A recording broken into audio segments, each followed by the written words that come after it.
물리학자 알버트 아인슈타인의 말입니다.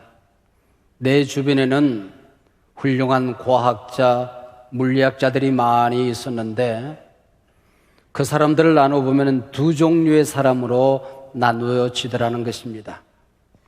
첫 번째 사람은 기적은 없다고 믿는 사람들이요, 두 번째 사람들은 그에게 일어나는 모든 게 기적이라고 믿는 사람들이었다는 겁니다.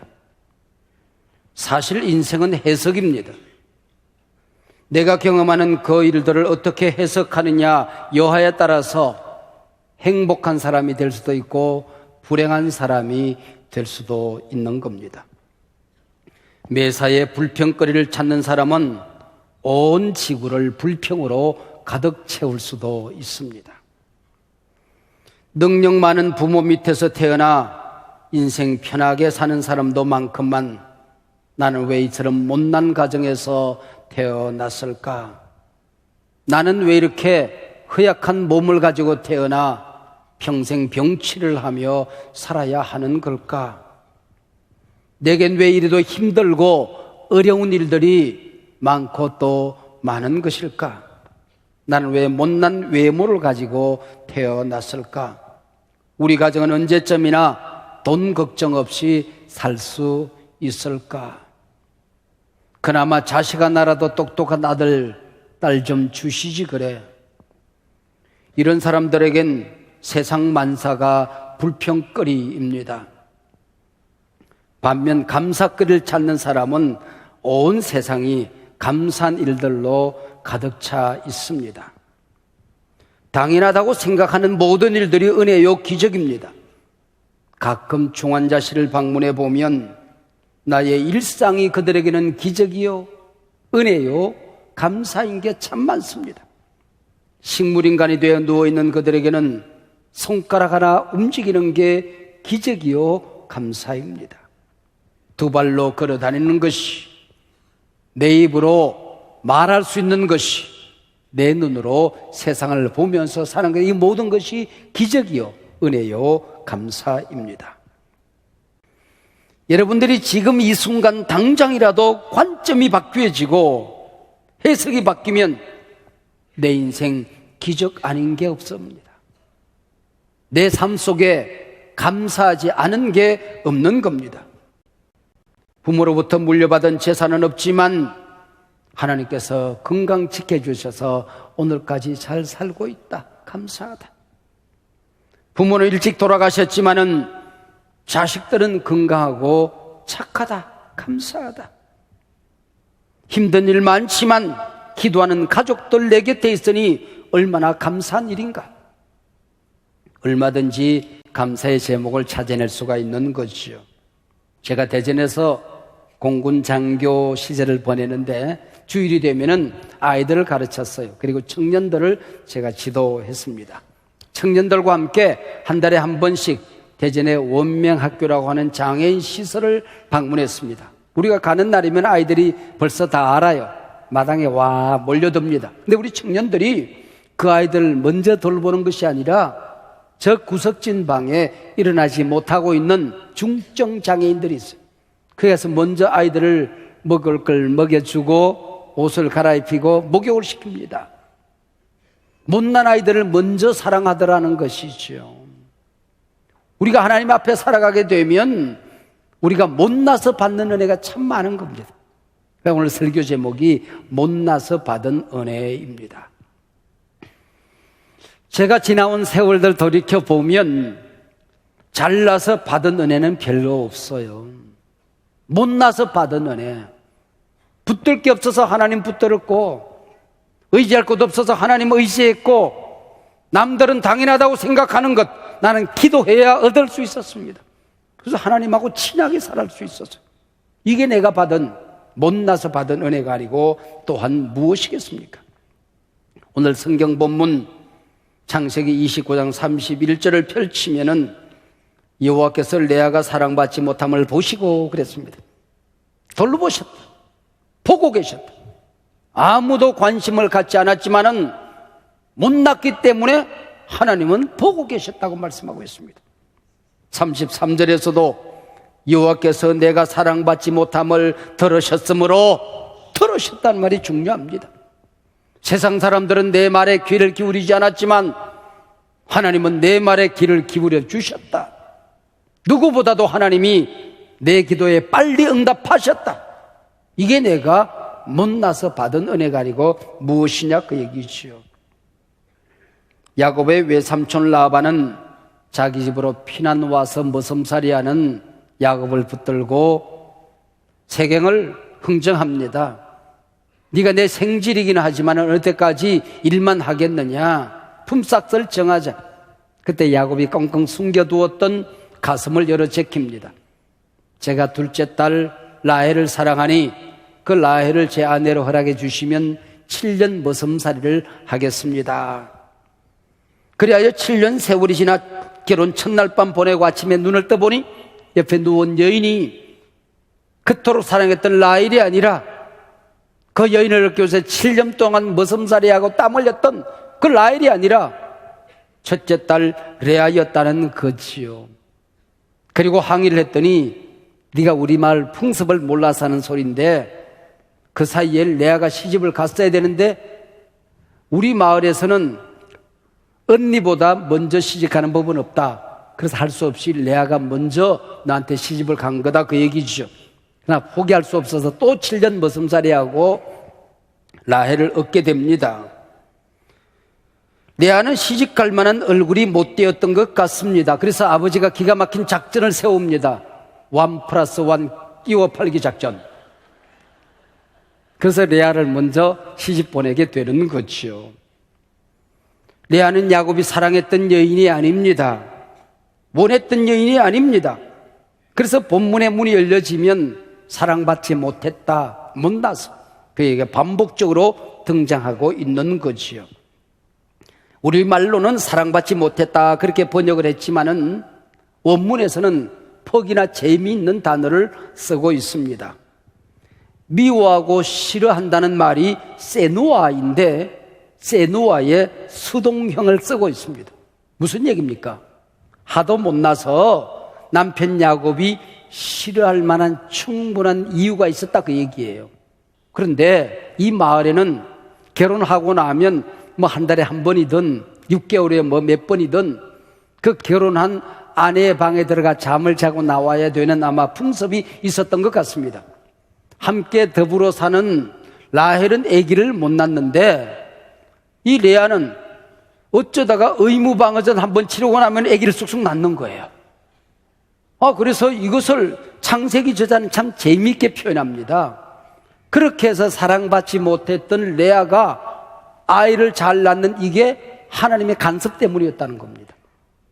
하나님이 그를 사랑했기 때문이라는 겁니다. 하나님이 덜 보셨기 때문에 이런 은혜를 레아가 입게 되었다 그런 얘기지요. 못난 모습을 보시고 못난 모습을 들으시고 하나님께서는 은혜를 주셨다, 자녀를 주셨다 그 얘기입니다. 복에 거는 아브라함의 가문은 믿음의 조상이 되어서 12지파를 형성해야 되는 게 하나님의 구속사적인 계획이었습니다. 이 구속사를 이루어가는 과정 속에서 내 여인이 쓰임을 받게 되는데 주로 아이를 낳는 여인은 못난 레아였다고 하는 것이요. 사람의 눈에 못나 보이는 레아였지만은 하나님 눈에는 그가 사랑스럽게 보였고 하나님 앞에 겸손했고 기도했고 하나님 앞에 날마다 엎드렸고 하나님 그를 사랑했다. 이게 창세기 저자의 해석입니다. 첫 아들을 낳고 레아는 그 아들의 이름을 루벤이라고 부릅니다. 보라라는 겁니다. 벤 아들이라는 것이죠. 보라 아들이다 그 얘기입니다. 레아는 그의 이름을 루벤을 이렇게 해석합니다. 레아가 임신하여 아들을 낳고 그 이름을 루벤이라 하여 이르되 여호와께서 나의 괴로움을 돌보셨으니 이제는 내 남편이 나를 사랑하리로다 하였더라. 보라 아들이라. 하나님이 내 못난 모습을 보고 계셨다. 하나님이 나를 보았듯이 내가 사랑받고 낳은 아들 좀 보라 그 얘기입니다. 얼마나 당당한 선언입니까? 세상 사람들아 보라, 내가 남편 사랑받지 못했지만 하나님의 사랑을 받는 내 모습, 나는 은혜의 여인이다. 보라 아들이다 외치고 있습니다. 둘째 아들을 낳고 이름을 시몬이라 부릅니다. 시몬이란 뜻은 들으심, 그런 뜻입니다. 레아는 이 아들의 의미를 이렇게 해석합니다. 그가 다시 임신하여 아들을 낳고 이르되 여호와께서 내가 사랑받지 못함을 들으셨으므로 내게 이 아들도 주셨도다 하고 그의 이름을 시몬이라 하였으며, 하나님은 못난 나의 기도를 들으셨다는 겁니다. 남편은 내 말에 귀를 기울이지 않았지만, 세상 사람들은 내 말을 무시했지만은 하나님은 내 말을 들으셨도다. 이게 은혜가 아니고 무엇이냐? 시몬, 들으셨다고 합니다. 그리고 셋째 아들을 낳습니다. 그 아들의 이름은 레위입니다. 역시 그의 어머니는 이렇게 레위를 해석합니다. 그가 또 임신하여 아들을 낳고 이르되 내가 그에게 새 아들을 낳았으니 내 남편이 지금부터 나와 연합하리로다 하고 그의 이름을 레위라 하였으며, 레아는 그 마음이 하나님께 착 달라붙어 있었어요. 남편과는 떨어져 살았지만은 그 마음이 하나님과 연합하여 착 달라붙어 있어서 낳은 아들이 레위입니다. 여러분, 레위가 누굽니까? 제사장 가문이에요. 그 가문에서 모세가 태어납니다. 민족 지도자, 대제사장 아론이 태어나는 것입니다. 오고 오는 세대 속에서 사람들이 하나님과 멀어져 있고 세상으로부터 사랑받지 못하고 세상에서 소외감을 느끼고 열등감을 느끼고 죄를 짓고 하나님과 소원하여 살겠지만은 이 아들을 통하여, 제사장들을 통하여 하나님 앞에 나아가게 될 것이다. 버림받은 사람들이 하나님과 연합하는 은혜를 입게 되는 조상이 될 것이다, 그 얘기입니다. 얼마나 근사한 일입니까? 레위, 연합이라는 아들을 낳게 되는 거지요. 넷째 아들은 다윗 왕가의 조상 아니 예수 그리스도의 조상 유다입니다. 찬송이라고 하는 것이지요. 첫째, 둘째, 셋째, 넷째 아들을 낳으면서 레아는 세상의 목마름이 하나님을 향한 목마름으로 바뀌어지게 되는 것입니다. 남편에 대한 애정 구걸이 하나님과의 사랑의 그 깊은 세계로 나아가게 되는 것입니다. 자식을 낳을 때마다 영적으로 성숙되어져 갑니다. 복의 근원이 되어져 가는 것이지요. 레아는 못난 덕에 하나님을 얻었습니다. 하나님을 만났습니다. 하나님의 사랑을 덧입었습니다. 못나서 은혜 받은 사람이 레아였다는 것이죠. 레아는 하나님의 은혜만 붙들고 살았습니다. 레아는 어릴 때부터 이쁘지 않은 얼굴 때문에, 게다가 안경이 없는, 안과가 없는 시절이었으니 눈을 찡그리고 살았던 거지요. 그게 열등의식이 되었습니다. 동리 사람들은 저래 가지고 시집이나 가겠나 하는 소리에 상처를 입고 살았습니다. 어쩌다 끼워 팔기 작전에 걸려 시집은 왔습니다. 그러나 사랑받지 못하고 살았습니다. 자, 하나님께서 주시는 복을 깨트리는 길이 있습니다. 그게 뭡니까? 자학하는 길입니다. 자기 인생을. 그리고 주변의 사람들을 향하여 불평하는 겁니다. 하나님을 향하여 원망하는 겁니다. 나는 왜 이 모양이야? 원망, 절망, 좌절, 옆에 사람을 미워하는 것입니다. 그리고 남편을 공격하는 일이 복을 깨트리는 일인데, 그는 공격하지 않았습니다. 자학하지 않았습니다. 원망하지 않았습니다. 불평하지 않았습니다. 누구도 미워하지 않았습니다. 하나님께 엎드려 기도함으로 은혜를 입은 여인입니다. 그래서 이스라엘 구속사에서, 이스라엘 역사 속에서 그들은 고난이 있어도, 때로는 이해가 안 되는 일이 있어도, 미움받는 일이 있어도, 상처되는 일이 있어도, 힘들고 어려운 일이 있어도 레아처럼 엎드려 기도하면 못난 것이 바뀌어져서 하나님의 은혜가 되더라. 이것이 이스라엘 역사가 경험하는 일입니다. 그 레아를 통하여 다윗 왕이 태어나는 겁니다. 모세가 태어나는 겁니다. 제사장 지파가 만들어지는 것입니다. 여러분, 가장 자랑스러운 대명문가가 레아의 몸을 통하여 만들어지게 되었다는 것입니다. 이게 바로 못나서 받은 은혜입니다.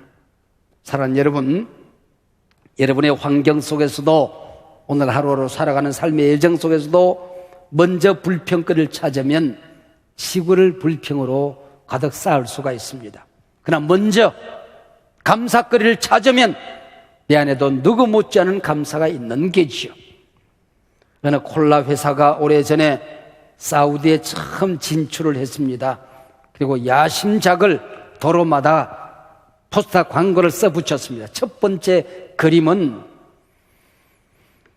목말라 비틀거리고 쓰러지는 한 나그네 여인 그림입니다. 두 번째는 콜라가 솟구치는데 그 시원한 콜라를 탁 마시는 그림입니다. 세 번째는 그 콜라를 마시고 샘을 얻어서 야호 하고 땅을 박차고 솟아오르는 그림입니다. 근데 콜라가 안 팔려요. 알고 봤더니 서구 사람들은 그림이나 글을 읽을 때에 앞에서부터 뒤로 이렇게 읽어요. 근데 사우디 사람들은 이쪽에서 거꾸로 읽는 거야. 그러고 봤더니 그림이 솟구치는 아주 활기찬 여인이 야호 솟아오르다가 뭔가 마시고 나더니 푹 쓰러져 있는 거야. 근데 이게 독약이야. 그래서 안 마셨다는 겁니다. 먼저가 중요합니다. 먼저 감사하시길 바랍니다. 먼저 찬양하시길 바랍니다. 먼저 긍정적인 말을 하시길 바랍니다. 먼저 장점을 헤아리시길 바랍니다. 먼저. 야곱의 가정에 4명의 부인이 있었습니다. 어쩌면 콩가루 집안 같았을 겁니다. 하나님의 계획은 그런 약점 많은 허물 많은 인간들을 통하여 도도하게 구속의 역사를 만들어 가는 것입니다. 12아들이 태어나는 과정 속에서 못난 레아를 통하여 6형제가 태어나는 겁니다. 딸 디나까지 7남매가 태어나는 겁니다. 그래서 이스라엘 역사는 레아를 보면서 그렇게 그들은 믿음을 가지게 되는 것입니다. 인간의 약점보다 하나님의 능력은 크시다. 인간의 못남보다도 하나님의 사랑은 더 크시다. 믿음 없는 자에게 믿음을 주시고 소망이 없는 여인에게 소망을 만드는 능력을 주시는 것입니다. 레아는 못나서 은혜를 받았습니다. 일평생 못난 것을 감사하며 살았던 거죠.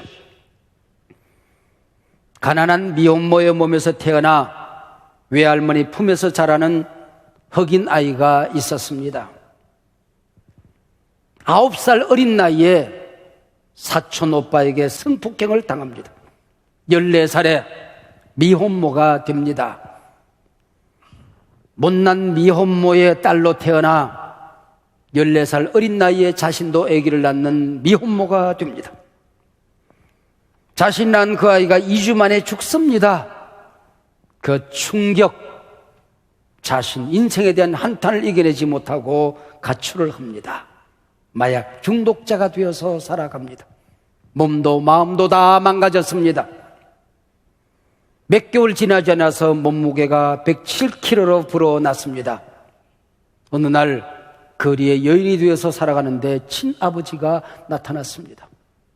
그 사이에 이 친아버지가 예수를 믿고 완전히 거듭난 리얼 크리스찬, 주님의 제자가 되어서 나타나는 겁니다. 어린 딸을 붙들고 무릎을 꿇고 웁니다. 얼마나 힘들었을까? 이 아버지를 용서할 수 있겠니? 아빠가 철이 없어 이렇게 했고 앞으로 너를 위해서 모든 것을 뭐든지 하고 싶다. 그래서 아빠와 함께 성경을 읽습니다. 성경이 너무 재미있었습니다. 중요한 성경 구절을 아빠와 함께 암송하기 시작했습니다. 중요한 책을 수도 없이 읽고 토의를 합니다. 아빠와 함께 아침 저녁으로 뛰고 운동을 합니다.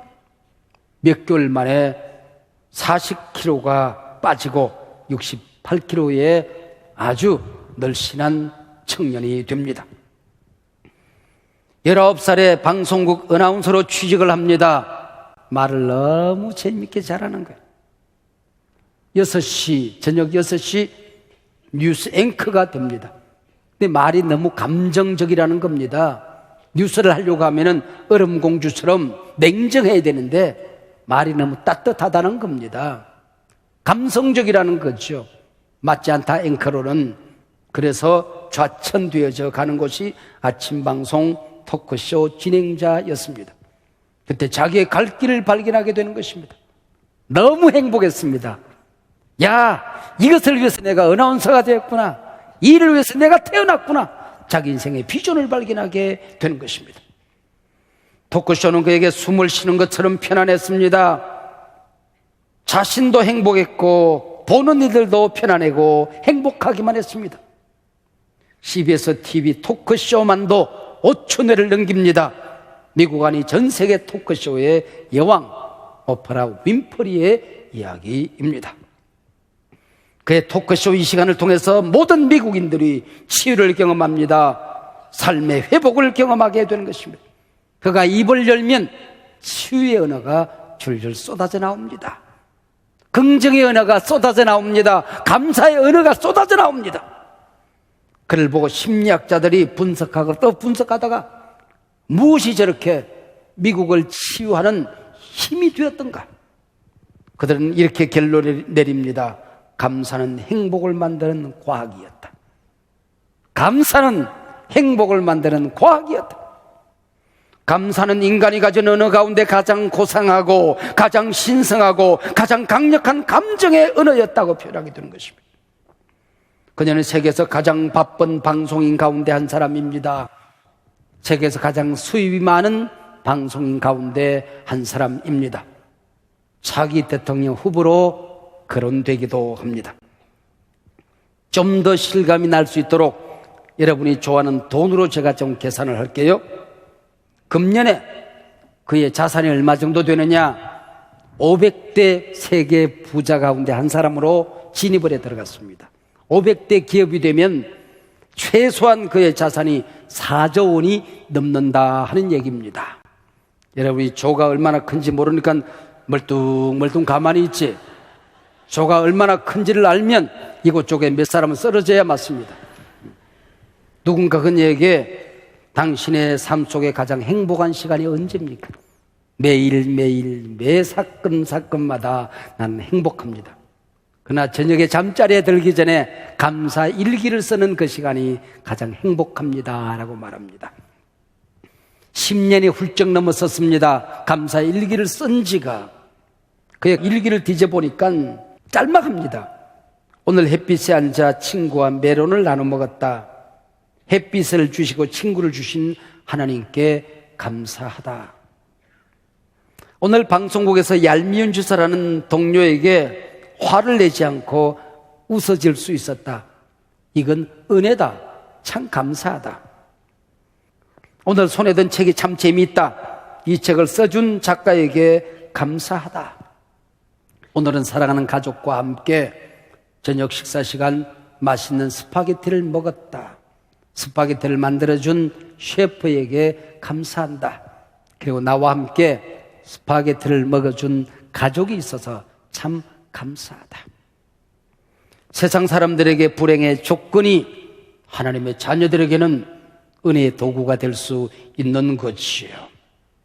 내 안에도 여러분 안에도 못난 레아의 모습은 있게 마련이고 내 삶의 환경에도 못난 레아, 불행의 조건이라고 생각하는 여러 가지 아픔들이 있을 수 있는 것이죠.